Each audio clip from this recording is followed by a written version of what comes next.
तो भाई लोग कैसे हो। स्वागत है आप लोगों का हमारे इस चैनल के एक और नए वीडियो में। इस वीडियो में हम लोग एक्सप्लेन करने वाले हैं Avengers Age of Ultron movie को। ये मार्वल सिनेमैटिक यूनिवर्स की 11th मूवी है और एवेंजर्स की सेकंड। तो चलिए अब हम लोग चलते हैं सीधा इस मूवी के मेन एक्सप्लेनेशन की तरफ। तो इस कहानी की शुरुआत होती है सोकोविया नाम के एक शहर में, जहां पर हम एवेंजर्स को हाइड्रा के एक बेस के ऊपर अटैक करते हुए देख पाते हैं, जहां पर वो लोग जाते हैं लोकी का वो सेप्टर वापस लेने के लिए, जिसकी मदद से हाइड्रा का बैरन स्ट्राकर, जो कि हमने कैप्टन अमेरिका मूवी में देखा था, वो एक्सपेरिमेंट कर रहा था, जहां पर वो उस सेप्टर की मदद से काफ़ी डेंजरस वेपन भी बनाता है, जिससे वो एवेंजर्स को काफ़ी कड़ा टक्कर देता है। इसके साथ हम उसके एक्सपेरिमेंट में दोनों जुड़वा भाई बहन को भी देख पाते हैं, जिन लोगों के पास सुपर पावर्स होते हैं, जहां पर पहला होता है पिएट्रो मैक्सिमोव, जिसके पास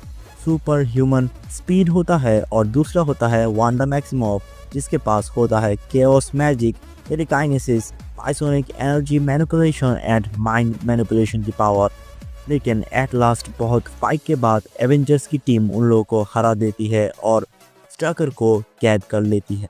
दूसरी ओर टोनी जाता है उस सेप्टर को ढूंढने के लिए, लेकिन वहां पर उसका माइंड मैनिपुलेट कर देती है वांडा, और वांडा उसको अपने सारे एवेंजर्स दोस्तों की लाश दिखाती है अपनी जादू की मदद से, और फिर वहां पर टोनी उस सेप्टर को लेके वहां से चला जाता है।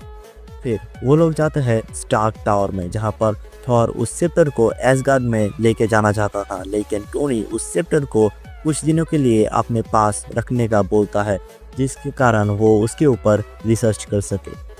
और रिसर्च के दौरान उसको पता चलता है कि इस सेप्टर में खुद का आर्टिफिशियल इंटेलिजेंस होता है, जिसकी मदद से वो खुद ही सोच सकता है, और ये बहुत ही एडवांस टेक्नोलॉजी होता है। तो वहाँ पर टोनी अपना प्लान शेयर करता है ब्रूस के साथ, और बोलता है कि वो इस एआई की मदद से दुनिया को बचाने के लिए एक रोबोट बनाना चाहता है, जिसका नाम वो रखेगा अल्ट्रॉन। और फिर बहुत बोलने के बाद ब्रूस इससे मान जाता है, और वहाँ पर ब्रूस और टोनी मिलके इसके ऊपर काम करना शुरू कर देते हैं, लेकिन वो लोग इसके बारे में किसी को भी नहीं बताते। फिर वो लोग अल्ट्रॉन को लगभग बनाने ही वाले होते हैं, लेकिन फिर वो लोग एक पार्टी अटेंड करने जाते हैं, जो कि होता है हाइड्रा के बेस को ख़त्म करने की पार्टी। और जब वो लोग उस पार्टी में होते हैं, उसी वक्त अल्ट्रॉन अपने आप को तैयार कर लेता है इंटरनेट की मदद से, और जो कि उसको बनाने का मेन रीज़न था दुनिया को बचाने का, तो वो खुद ही इंटरनेट की मदद से ये डिसाइड कर लेता है कि दुनिया को कैसे बचाना है। और वो खुद ही डिसाइड कर लेता है कि दुनिया को बचाने के लिए उसको इस पूरी दुनिया के सभी लोगों को मार डालना पड़ेगा, और सिर्फ ये एक ही तरीका है इस दुनिया को बचाने के लिए। वहाँ पर टोनी का एआई जार्विस टोनी को इसके बारे में बताने जाता है, लेकिन अल्ट्रॉन उसको अपने वश में कर लेता है, और वहाँ पर अल्ट्रॉन जार्विस को मार डालता है। और फिर वहाँ पर अल्ट्रॉन अपने आप को टोनी की आयरन लेजेंड सेना की प्रोग्राम में अपलोड करना चालू करता है। और दूसरी ओर वो लोग पार्टी एंजॉय करते हुए सभी लोग थॉर का हैमर उठाने की कोशिश करते हैं, जिसमें कोई भी सफल नहीं हो पाता। और फिर वहाँ पर टोनी का सभी सूट्स आके उन लोगों के ऊपर अटैक कर देते हैं। वो सेप्टर लेके भाग जाते हैं एक रोबोट। इससे सभी लोग टोनी के ऊपर गुस्सा हो जाते हैं, लेकिन फिर वो लोग डिसाइड करते हैं अल्ट्रॉन को ढूंढ के उससे वो सेप्टर वापस लेने का तरकीब। दूसरी ओर अल्ट्रॉन पहुंच जाता है हाइड्रा के कैंप सोकोविया में, और अपने लिए एक बॉडी बनाता है और कुछ रोबोट्स भी बनाता है, और अपनी टीम में शामिल करता है वांडा और पिएट्रो को,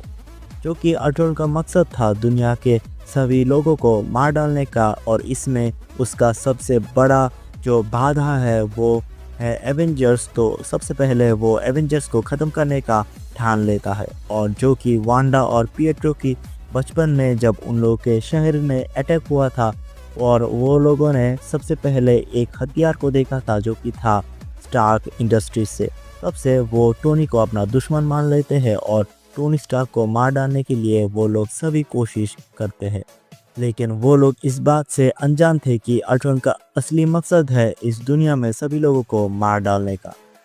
तो फिर अल्ट्रॉन को दुनिया के ख़त्म करने के लिए चाहिए होता है वाइब्रेनियम, यानी दुनिया की सबसे मजबूत धातु, जिसके पता करने के लिए वो जेल में बंदी बैरन स्टाकर के पास जाता है और जाने के बाद उसको मार के उसका पिक एवेंजर्स को देता है।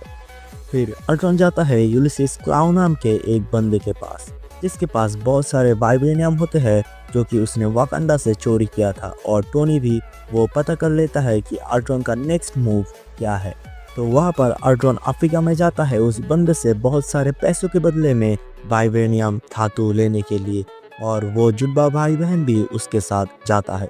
लेकिन जब वो बंदा बोलता है कि तुम्हारा क्रिएटर टोनी स्टार्क है, तो वो इससे गुस्सा हो जाता है और वो उस बंदे का हाथ काट देता है और उसका कचूमर बना देता है। फिर वहाँ पर आते हैं एवेंजर्स, और वहाँ पर टोनी और अल्ट्रॉन का हम फाइट देख पाते हैं। लेकिन दूसरी ओर वांडा अपनी जादू से सारे एवेंजर्स को मैनिपुलेट कर देती है, जिससे वो लोग अपना होश खो देते हैं सिवाय एक क्लाइंट बार्टन को छोड़ के, और उसी से अल्ट्रॉन के सारे रोबोट वाइब्रेनियम को लेके चले जाते हैं। और जब वांडा ब्रूस बैनर के ऊपर अपना जादू चलाता है, तब वो पूरे शहर में अफरा तफरी करने लगता है, जिसको फिर रोकने के लिए आयरन मैन अपने हल्क बस्टर सूट के साथ वहाँ पर आता है। वहाँ पर हम एक शानदार फाइट सीक्वेंस देख पाते हैं उन दोनों के बीच, और उन दोनों के बीच में पूरा शहर तबाह हो जाता है, जिससे उन लोगों का काफ़ी बदनामी होता है, और वो लोग अपने हेडक्वार्टर्स को छोड़ के दूर एक जगह में जाते हैं रहने के लिए। और वो लोग जाते हैं क्लाइंट बार्टन के घर, जहाँ पर वो लोग उसके फैमिली से मिलते हैं, और थॉर वहाँ से चला जाता है प्रोफेसर एरिक सेल्वी से मिलने, क्योंकि वांडा ने उसका माइंड कंट्रोल करते हुए उसको एक ऐसा सपना दिखाया था जिससे उसको लगता है कि उसने अपने फ्यूचर देख लिया था उस सपने में, और वो उस सपने का सच जानने के लिए जाता है, जिसमें उसकी मदद करता है प्रोफेसर एरिक सेल्वी। और वहाँ पर वो फिर से वो सपना देख पाता है, जिसमें वो देखता है कि 6 इन्फिनिटी स्टोन में से किसी ने 4 को हासिल कर लिया है, और वो वहाँ पर एक इन्फिनिटी स्टोन के साथ किसी को जन्माते हुए भी देख पाता है। और दूसरी ओर सभी लोग मैनिपुलेशन के बाद अपना कॉन्फिडेंस भी खो देते हैं, और फिर हम एंट्री करते हुए देख पाते हैं निक फ्यूरी को, जो फिर से उन लोगों को तैयार करता है। दूसरी ओर अल्ट्रॉन न्यूक्लियर बॉम्ब की मदद से पूरी दुनिया को ख़त्म करना चाहता था, लेकिन वो किसी भी तरीके से उसका कोड नहीं ढूंढ पा रहा था, क्योंकि कोई अनजान चीज़ उसका कोड चेंज कर रहा था बार बार। तो वो दूसरा प्लान बनाता है, लेकिन उससे पहले वो अपने लिए एक वाइब्रेनियम की बॉडी बनाना चाहता था, जिससे वो अनबीटेबल हो जाए। उसके बाद वो जाता है कोरिया के एक रिसर्च लैब में, जहाँ पर वो एक साइंटिस्ट का माइंड कंट्रोल करके उसको अपने वश में कर लेता है। उस सेप्टर की मदद से वो जब उसको अपने वश में कर लेता है, तब वो अपने लिए एक वाइब्रेनियम की बॉडी बनाता है, और उस बॉडी के सर में वो माइंड स्टोन लगा देता है, जिससे उसके पास माइंड स्टोन की पावर आ जाए। और जब वो अपना बॉडी न्यू बॉडी में लोड कर रहा था, तब वांडा वहाँ पर आके उसका माइंड रीड करती है। तब वो अल्ट्रॉन का दुनिया ख़त्म करने का प्लान जान लेती है, और वो लोग समझ जाते हैं कि उन लोगों ने उसकी मदद करके कितनी बड़ी गलती की थी। तब वांडा उस साइंटिस्ट का माइंड जो अल्ट्रॉन कंट्रोल कर रहा था उससे मुक्त कर देती है, और फिर वो साइंटिस्ट वो बॉडी ट्रांसफरिंग स्टॉप कर देती है। इससे अल्ट्रॉन उन लोगों के ऊपर अटैक कर देता है। और दूसरी ओर जब एवेंजर्स समझ जाते हैं अल्ट्रॉन का इरादा, तो वो वहाँ पर कैप्टन नताशा और हॉकाई जाते हैं उस रिसर्च सेंटर में, और वहाँ पर उस साइंटिस्ट से वो लोग जान लेते हैं कि अल्ट्रॉन ने माइंड स्टोन यूज़ किया है, और इसको सिर्फ एक ही आदमी रोक सकता है, और ये है टोनी स्टार्क। और अल्ट्रॉन वहाँ से बॉडी लेके भाग जाता है और एक ट्रक में अपलोड का काम चालू रखता है। वहाँ पर कैप्टन और अल्ट्रॉन के बीच हम एक शानदार फाइट देख पाते हैं, जहाँ पर कैप्टन की मदद करने आते हैं वो दोनों जुड़वा भाई बहन। दूसरी तरफ अल्ट्रॉन रोबोट्स को चकमा दे के ब्लैक विडो और हॉकाई उस बॉडी को लेके जाते हैं, जहाँ पर ब्लैक विडो को अल्ट्रॉन पकड़ लेता है और बंदी बना लेता है। फिर हॉकाई वो बॉडी टोनी के पास लेके आते हैं उसको डीएक्टिव करने के लिए, लेकिन टोनी वहाँ पर ब्रूस की मदद से फिर से अल्ट्रॉन को बनाने के लिए सोचता है और वो वहाँ पर ये भी बताता है कि जब अल्ट्रॉन ने जार्विस को करप्ट किया था तब उसने इंटरनेट की मदद से वहाँ से एस्केप कर लिया था और अल्ट्रॉन के ऊपर नज़र रख रहा था और न्यूक्लियर बॉम्ब की जो कोड्स थे वो जार्विस ही चेंज कर रहा था ताकि अल्ट्रॉन उसको ना यूज़ कर सके और वो दुनिया को ख़त्म ना कर सके। फिर वहाँ पर जार्विस को टोनी अपलोड करता है उस अल्ट्रॉन की बॉडी में, जहाँ पर कैप्टन और वांडा पिएट्रो उसको रोकने आते हैं, लेकिन थॉर की मदद से वहाँ पर वो जार्विस को बनाने का काम सफल कर लेता है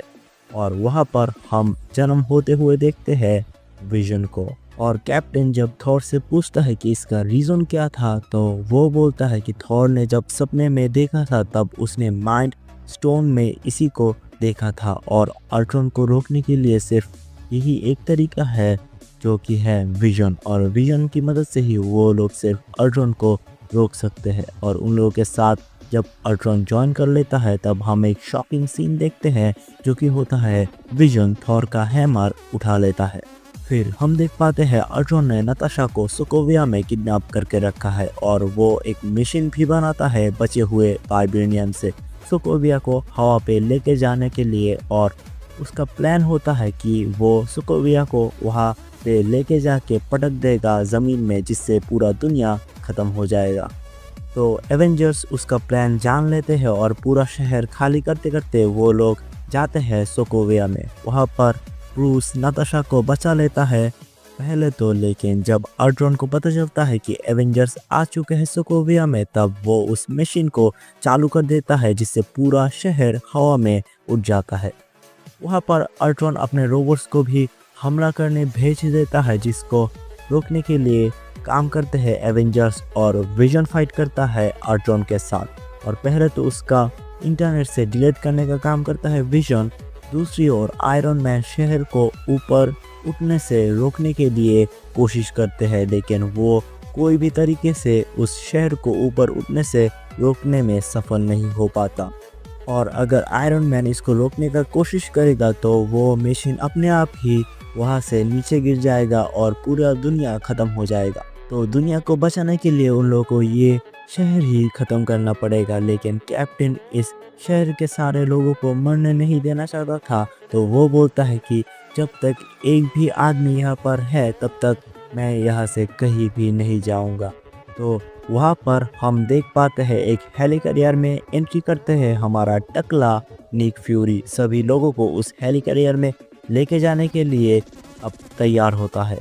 वहाँ पर निक फ्यूरी के साथ ज्वाइन करते हैं हमारा वार मशीन। फिर वहाँ पर हम सारे रोबोट के साथ एवेंजर्स, विजन और वांडा पिएट्रो के बीच एक शानदार फाइट सीक्वेंस देख पाते हैं, जहाँ पर at last Thor, iron man और विजन मिलके अल्ट्रॉन को घायल कर देते हैं। लेकिन उसी वक्त वो एक हेलीकॉप्टर में बैठ के गोली चलाना शुरू करता है तो सारे एवेंजर्स के ऊपर, लेकिन तब वहाँ पर हॉकाई एक बच्चे को बचाने जाता है और हॉकाई को बचाने में हमारा जो पिएट्रो है वो वहाँ पर मर जाता है क्योंकि वो गोलियों से छन्नी हो जाता है। फिर हल्क उस हेलीकॉप्टर में जाके उसको वहाँ से एकदम नीचे फेंक देता है और फिर वांडा जाके उसको मार देती है अपने भाई के मृत्यु का बदला लेने के लिए। लेकिन वहाँ पर अल्ट्रॉन का एक रोबोट उस मशीन को ऑफ कर देता है, तो वहाँ पर जो कि अब पूरा शहर खाली हो चुका है और सारे लोग और हीरोज भी हेलीकॉप्टर में जा चुके हैं, तो वहाँ पर थॉर और आयरन मैन मिलके उस शहर को वहीं पर ख़त्म करके दुनिया को बचा लेते हैं। और दूसरी ओर हल्क अल्ट्रॉन के उस हेलीकॉप्टर में ही बैठ के कहीं चला जाता है। फिर हम देख पाते हैं कि निक फ्यूरी एक नए जगह में एवेंजर्स के लिए हेडक्वार्टर्स स्टैब्लिश करते हैं, जहां पर कैप्टन और नताशा मिलके न्यू एवेंजर्स यानी फैल्कन, वार मशीन, विजन और वांडा को ट्रेनिंग देते हैं। और थॉर चले जाते हैं एसगार्ड में और हॉकाई अपने परिवार के साथ टाइम स्पेंड करने के लिए चला जाता है और टोनी भी चला जाता है पेपर के साथ अपना फैमिली टाइम स्पेंड करने के लिए।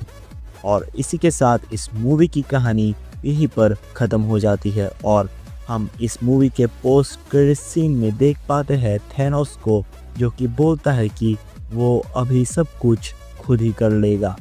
तो हमारा नेक्स्ट मूवी होगा दी एंटमैन, जो कि मैं बहुत जल्द इस चैनल में लेके आऊँगा। तब तक के लिए बाय बाय।